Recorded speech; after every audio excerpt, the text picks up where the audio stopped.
Bonjour à tous, bienvenue à un nouvel épisode de l'Académie des dividendes. Aujourd'hui, je vais vous révéler la chose qui fera que vous allez devenir riche en investissant en bourse. Et je vous préviens, vous allez être surpris, donc restez jusqu'à la fin de la vidéo, il y aura plein de choses intéressantes à voir. Alors, sans plus de blabla, je ne vais pas vous faire du suspense, je vais tout de suite vous révéler quel est l'élément le plus important en fait pour vous enrichir. Et cet élément, en fin de compte, c'est simplement vos apports.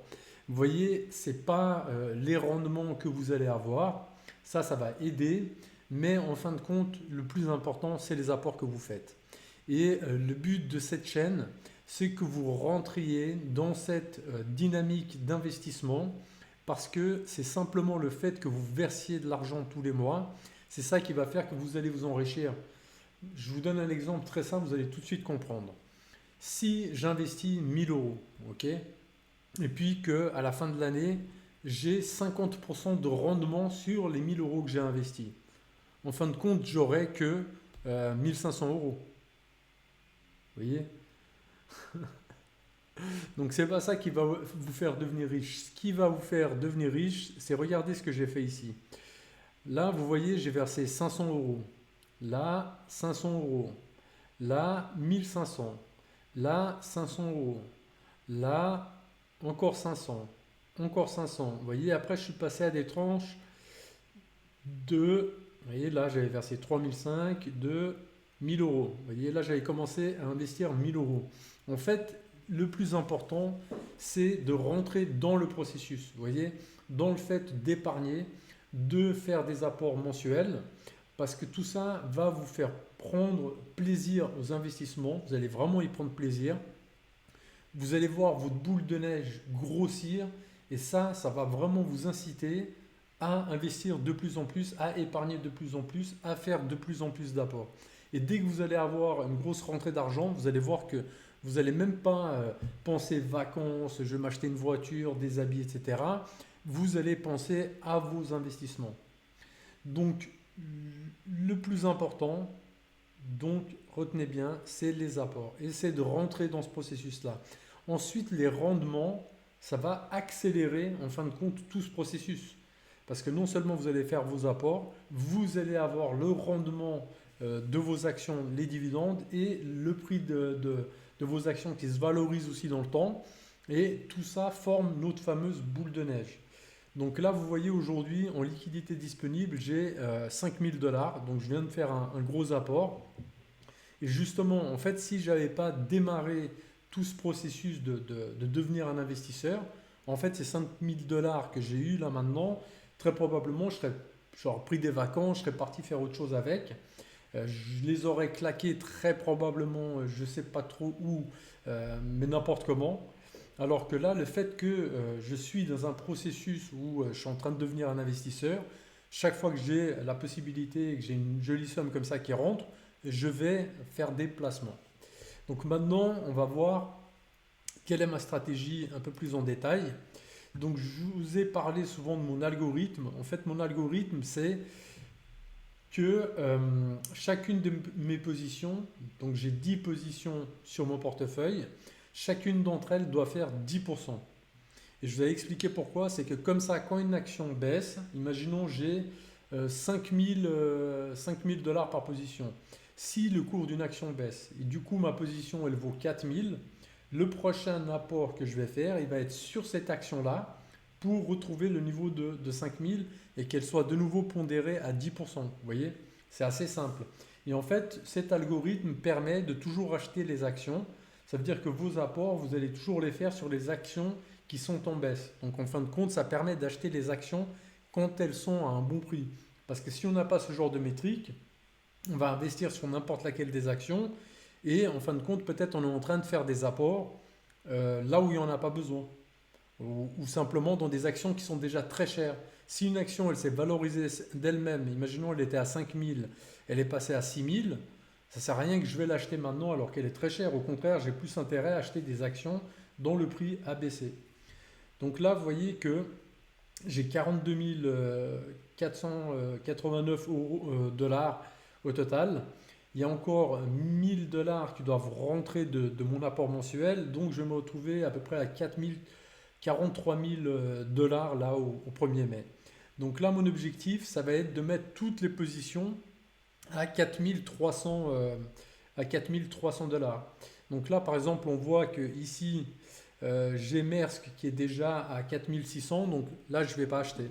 Par contre, ici, Val, je vais la ramener à 4300 dollars. Donc, je vais vous montrer, donc aussi pour les gens qui demandaient, mais comment on achète une action? Est-ce que c'est compliqué? Non, c'est pas compliqué. Donc là, il faut que je fasse un petit calcul. Donc, pour arriver à 4300, donc il faut que j'achète 221 dollars de cette action. Donc ici, vous voyez, j'ai cliqué sur l'action. Maintenant, je clique sur trader. Donc là, il me propose si je veux investir les 5000 dollars dessus. Donc non, je vais mettre ici 221 pour voir combien d'actions ça me fait. Il me dit ça fait 17,80 actions. Et moi, je vais changer et au lieu donc de dire le montant en dollars, je vais dire je veux, au lieu de 17,81, allez, je vais arrondir, je vais acheter 20 actions de Val. Et donc, vous voyez, ça fait à peu près 248 dollars, donc c'est un peu plus que les 221, mais pour moi, ça me va. Donc là, j'ai juste à cliquer sur acheter. Le stop loss, je le mettrai après. Il y a déjà un take profit qui est mis par défaut. Vous voyez l'effet de levier, il est x1, donc j'achète vraiment l'action et sans effet de levier. Donc voilà, j'ai placé mon ordre, ça y est, c'est acheté. Maintenant, je vais vous montrer comment placer le stop loss dessus. Vous voyez que mon stop loss, il est à 6 dollars. Donc, c'est pratiquement moitié prix. Donc, l'action, elle pourrait tomber de 50%. C'est qu'à ce moment-là qu'il y aurait l'ordre de vente qui passerait. Pourquoi? Parce qu'il faut laisser une marge assez importante pour que l'action puisse respirer. Pas que demain, l'action, elle descend à 10 dollars et l'ordre de vente est exécuté. Donc regardez ici, je clique là-dessus. Donc aucun stop loss, je mets configurer un stop loss. Et je dis, voilà, le montant. Là, je vais dire que je veux le mettre à 6 dollars. Voilà, donc là, il me dit que ça fait 51% de la valeur. Je mets actualiser. Paf, ça y est, vous voyez, j'ai mon stop loss. Donc là, on vient de faire notre premier achat. Et vous voyez, je suis à 4327. C'est ce que je voulais. Donc là maintenant on va passer à EDP, même si je pense que le marché européen est probablement fermé à cette heure-ci. Juste faire un petit calcul. Donc EDP, j'ai 3547. Alors 4300 moins 3547. Donc il faut que je mette 750 dollars d'apport. 750. Donc trader. Donc là, 700, non, je vais me mettre en montant, 750, c'est juste pour que ça m'indique à peu près le nombre d'actions. Donc on voit que ça fait 195 actions, bah, je vais en acheter 196. Alors, hop, j'arrondis 196, je place mon ordre, voilà. Donc là, vous voyez que l'ordre il a été reçu, il n'est pas exécuté parce que le marché est déjà fermé, mais c'est pas grave. L'ordre est déjà posé. Ensuite, AT&T, donc je suis à 3400. 3400. Donc là, c'est plus simple. Je dois acheter pour 1000. Pour 1000. Non, pour 900. En gros, 900 dollars. Alors, 900 dollars. Je clique dessus, trader. Donc je vais mettre mon montant, 900 dollars. Donc ça me fait 52,32 actions. Je vais en acheter 53. Voilà. Non, là je vais prendre 52, ça ira très bien. Voilà, donc j'achète. Et là, ça va passer tout de suite car le marché est ouvert. J'en profite, je configure tout de suite mon stop loss. Donc, on a dit que je voulais le mettre à 10. Ça fait 41%, ça va. Alors, actualiser. Voilà, donc vous voyez, le stop loss est configuré. Et là, si on revient, donc on est à 4329. ça va très bien. Ensuite, Realty Income, je suis à 3584. Alors, 3584, 4300. Donc, 716 dollars. 716 dollars. Alors, trader. On retourne en montant. Donc ici, 716. Ça te donne 13,17 actions. Mais là, j'ai envie d'en acheter 14. C'est comme ça. Alors, hop. 14 actions. Et j'achète. Pareil, là, je vais placer tout de suite mon stop loss. Je le place à 30. Voilà, donc ça fait aussi pratiquement 50%. Donc l'action pourrait baisser encore de 44% avant qu'elle soit vendue. Donc ça, c'est quand même une petite sécurité au cas où le cours s'effondrait quand même du jour au lendemain. Et ça, c'est parce qu'on est investisseur à long terme qu'on laisse un stop loss aussi large en fait. Donc là, on actualise.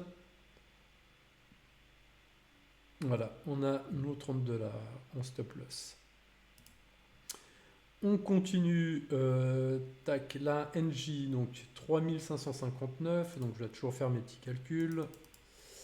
Alors, 3559 moins 300, 741, 741.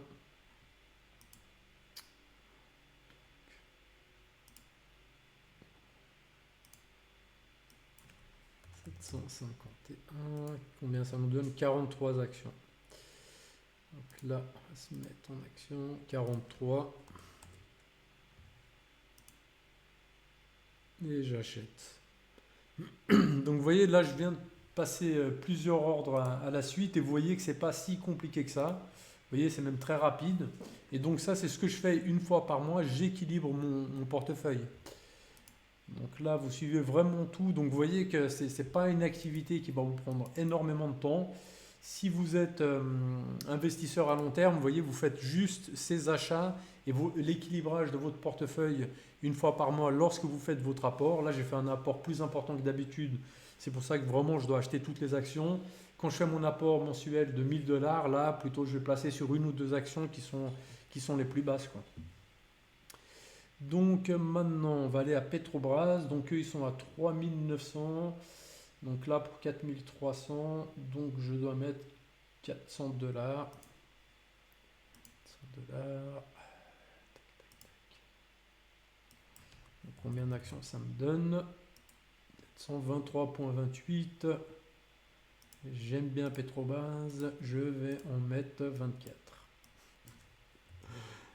Le côté irrationnel de la chose. Alors, hop, on y va. Ensuite, je place mon petit stop loss à 7. Voilà. Donc, il me dit que ça fait presque 60% du montant. J'actualise. Il est mis. Ensuite, Rio Tinto. Donc là, je suis à 3562. Donc, 3562 moins 4300. Donc 738. 738.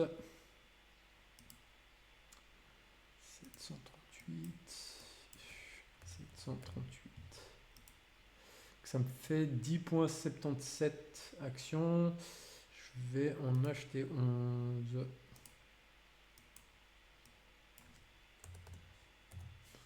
11 actions. Acheter. Hop. Je mets mon petit stop loss à 30. Il me dit que c'est 56% de mon investissement, c'est ce que je veux. Et j'actualise.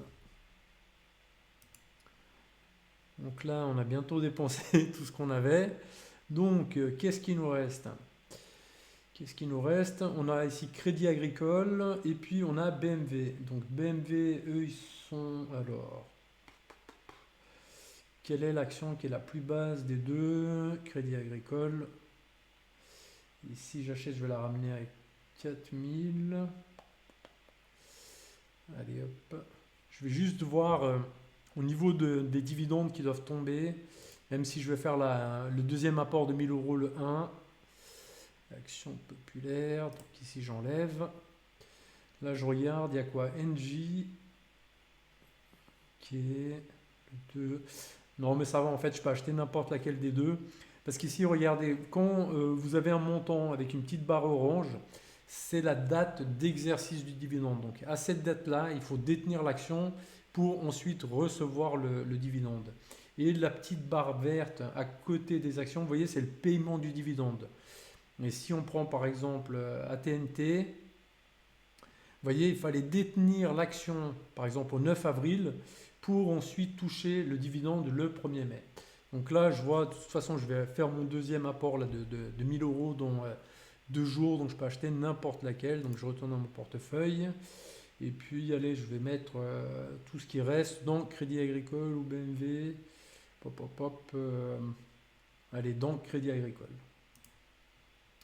Ici, trader, qu'est-ce qui me reste? 410, je peux acheter 26,27 actions. Donc je vais en acheter 26. Et je place mon ordre. Voilà. Ouais, j'aurais même pu acheter un peu plus. 6, 26. Je vois qu'il reste encore 49 $. Alors je vais acheter 26. Je pense 29, ça doit passer. Donc je vais annuler l'ordre pour le modifier. Et puis je vais essayer d'en mettre 29. On va voir s'il accepte. 29. Voilà, ça passe. Et puis il reste 3 $ de liquidité. Donc tous mes ordres sont passés où j'ai fait l'achat des différentes actions. Et là, si je trie par valeur, vous voyez que Merck, je suis à 4600, Realty Income 4343, 4300, 4300, 4300. Vous voyez presque toutes mes positions, à part ces trois-là, parce que les ordres ne sont pas encore passés. Mais vous avez compris, je veux ramener toutes ces actions donc à 4300 $. Et donc, pour revenir à ce que je vous disais au début, et désolé si je l'ai fait un peu long, mais juste pour que vous voyez, c'est pas si compliqué que ça. Là, je viens carrément de faire en quelques minutes 10 achats d'actions et en plaçant les stop loss. Donc, vous voyez, ça vous prend pas beaucoup de temps. Théoriquement, il ne faut pas zioter, surveiller son portefeuille tous les jours. Quand on est investisseur à long terme, bah vous y allez au moment où vous faites votre rapport et vous n'avez pas besoin de suivre ça au jour le jour. Parce qu'un jour, vous allez être content parce que ça monte, le lendemain, ça baisse un peu, vous n'êtes pas content. Comme je vous ai expliqué, quand on est investisseur à long terme, que ça monte ou ça baisse, on est content des deux façons parce que quand ça monte, très bien, ça se valorise. Quand ça baisse, ça vous donne aussi d'excellentes occasions en fait, pour acheter des actions, pour renforcer vos positions. Donc pour revenir à ce que je vous disais au départ, ce qui va vous rendre riche, c'est vraiment les apports que vous allez faire. Vous voyez, c'est ces petits montants que vous allez verser tous les mois. Et peu importe avec quoi vous commencez, j'ai vu un commentaire en fait de la chaîne qui m'a fait extrêmement plaisir. C'est quelqu'un qui m'a dit, voilà, j'ai fait mon premier apport et là, ça y est, je suis impatient de faire le deuxième. Et ça, c'est magnifique parce que quelqu'un qui rentre dans cet état d'esprit-là, de vouloir épargner tous les mois et de vouloir épargner le plus possible, c'est quelqu'un qui est en route vers la richesse, quoi. Regardez ici, je suis passé de 11 000 $ donc l'année dernière à cette année, vous voyez, je suis à pratiquement à 43 000 $. Donc si j'étais pas rentré dans ce processus, et vous voyez que ça s'est pas quand même fait du jour au lendemain, ça a été par étapes, mais dès que j'avais des possibilités de mettre plus d'argent, bah, je mettais. Et vous voyez que ça va extrêmement vite. Donc ça ira pas bien sûr à la même vitesse pour tout le monde. Tout le monde ne peut pas faire des apports aussi importants que moi, mais peu importe. Faites-le à votre niveau. Si déjà au bout d'un an, vous avez économisé 10 000 €, 20 000 €, ou même au bout de 2 ans, bah peut-être d'ici 2 ans, vous allez vouloir acheter un appartement et vous aurez de quoi faire l'apport. Peut-être vous allez vouloir monter un business et vous avez ce capital-là pour monter ce business. Donc vous voyez, pour pouvoir profiter, parce que bon, on dit beaucoup, ouais, il faut profiter des opportunités. Mais souvent, il faut du capital aussi pour pouvoir profiter des opportunités. Si d'un coup, vous voyez une super bonne affaire, mais que vous n'avez pas l'argent pour investir au bon moment, bah, vous ne pourrez rien faire du tout. Donc c'est vraiment important que vous constituez un capital. Et surtout pour quelqu'un comme moi, alors qui est dans une optique de long terme, moi je sais que j'ai trouvé la formule magique, entre parenthèses, pour devenir riche. Mais voyez, cette formule magique, c'est pas ce qu'on vous vend, vous allez devenir riche du jour au lendemain, en 10 jours, grâce à votre téléphone portable. Alors, tant mieux si demain vous développez un super business, vous trouvez la formation géniale sur YouTube qui va vous rendre riche en 2 semaines. Parfait, faites-le. Et si vous, effectivement, vous devenez riche, au moins vous savez comment placer votre argent. Et comme je vous ai dit au début, il y a beaucoup de chances que vous commettiez des erreurs. Donc commencez petit. Comme ça, ces erreurs-là, elles ne vont pas vous coûter très cher. Il vaut mieux faire des erreurs qu'on a investi 300, 500 dollars que de faire des erreurs lorsqu'on a placé 100 000 ou 200 000 dollars, quoi. Vous voyez, donc lancez-vous. Donc voilà, j'espère que la vidéo vous aura plu. Pensez à vous abonner, mettez le petit pouce qui fait plaisir. Et aussi, si vous trouvez que ces vidéos vous apportent du savoir dans les investissements, que ces vidéos-là pourraient être utiles peut-être à vos proches, partagez-la avec vos proches, parlez de la chaîne à vos proches. Vraiment, je pense que ça peut aider beaucoup de gens. Donc partagez vous aussi ce savoir que j'essaie de vous apporter. Donc voilà, je vous dis à très bientôt les investisseurs et les investisseuses.